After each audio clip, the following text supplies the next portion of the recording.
Bismillahirrahmanirrahim. Assalamualaikum warahmatullahi wabarakatuh. Bagian dari MPLS yaitu adalah pengenalan budaya tertib di sekolah. Pelaksanaan tata tertib sekolah itu sebagai wujud disiplin. Jadi tertib itu adalah wujud dari kedisiplinan kita.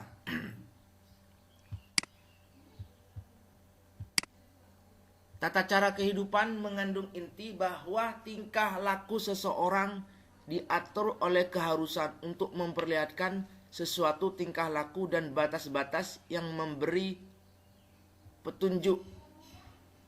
Jadi kita hidup itu tidak bisa bebas, tapi kita itu terikat dengan aturan. Pun juga dengan siswa baru SMK Negeri 1 Wringin ini, dia itu diikat dengan aturan yang ada di sekolah. Kalau di rumah berarti dia diikat dengan aturan yang ada di rumah. Kalau di masyarakat dia diikat dengan aturan yang ada di masyarakat. Kalau di negara Kesatuan Republik Indonesia, maka dia diikat dengan aturan yang ada di Negara Kesatuan Republik Indonesia. Jadi seorang itu diharapkan mengetahui dan memperlihatkan sesuatu tingkah laku sesuai dengan keharusan dan batas-batas yang diharuskan dalam lingkungannya. Jadi batas-batas yang harus yang harus kita lakukan, yang harus kita memang batasi, yaitu hidup kita ini sudah dibatasi dengan aturan-aturan tata tertib yang sudah diberikan. Kalau lingkungan kita sekolah ya sudah, berarti kalau seandainya kita pakai seragam, ya harus kita pakai seragam. Kalau seandainya rambut kita itu tidak boleh merah, ya tidak boleh merah. Dan sebagainya. Disiplin merupakan suatu bentuk kepatuhan dan ketaatan terhadap aturan yang berlaku.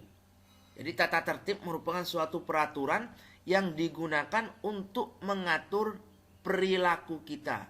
Jadi adanya tata tertib, nanti ketika kita sampaikan tata tertib yang ada di SMK Negeri 1 Wringin, itu adalah merupakan suatu peraturan yang digunakan untuk mengatur kita. Kita disuruh pakai seragam, kita disuruh pakai sepatu, kita tidak boleh membawa senjata tajam dan lain sebagainya. Manfaat tata tertib di sekolah itu, pertama, melatih kedisiplinan siswa. Jadi kalau seandainya kita diminta masuk jam 7, ya sudah jam 7. Harapannya ini nanti siswa disiplin. Sehingga nanti ketika lulus dan mereka bekerja di suatu perusahaan, mungkin dia itu akan disiplin dan terbiasa. Yang kedua itu menghapus kesenjangan status sosial ekonomi orang tua atau wali. Sama. Jadi kalau seandainya yang kaya pakai seragam warna putih abu-abu, yang miskin juga pakai seragam putih abu-abu. Sama. Jadi menghapus kesenjangan ketika kita mengikuti tata tertib yang ada di sekolah. Yang berikutnya adalah menanamkan sikap sopan dan hormat. Jadi tata tertib itu memaksa kita untuk bersikap sopan dan hormat kepada siapapun.